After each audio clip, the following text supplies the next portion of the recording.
ශාරුක් ખાන් කියන්නේ කවුද? ලෝකේ ඉන්න ජනප්‍රියතම නළුවා.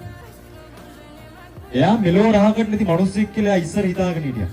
ටීචර් ළමයිගෙන් අහනවා ලොකු වෙලා වෙන්න කැමති කවුද කියලා.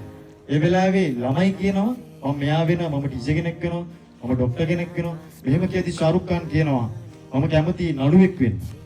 එතකොට එයාගේ ටීචර්ට hina වුණා. යාළුවාට hina වුණා. මොකද ඒ වෙනකොට චිත්‍රපටියක රඟපානවා තියා. චිත්‍රපටියක් බලන්න යනොත් එයාගේ අතේ සල්ලි දීපෙන්නේ. පුංචි කාලේ තාත්තා නැති වෙනවා. මාස ගාණක් යනකොට අම්මා නැති වෙනවා. ස්නායු රෝගයකින් පිළිච්ච නංගිත් එක්ක ගෙදර තනි වෙනවා. කාලයක් ඇති ගෙදර කුලිය ගෙවන්න බැරුව.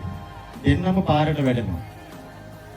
මංගලකාරයෝ, කුඩුකාරයෝ, විවිධ මානසික මට්ටම් තියෙන මිනිස්සු ඉන්න පාරවල් වල නංගිවත් බලාගෙන අවසානයේදී ගේම ගහනවා. අද වෙනකොට ලෝකේ වැඩිම මුදලක් අය කරන රංගන ශිල්පියා කවුද? අද වෙනකොට ලෝකේ වැඩිම මිනිස්සු ආදරය කරන රංගන ශිල්පියා කවුද? අද වෙනකොට මිනිස්සුන්ගේ ආදරය දිනාගත්ත විශිෂ්ට රංගදරයා කවුද? ශාරුක් ખાන්.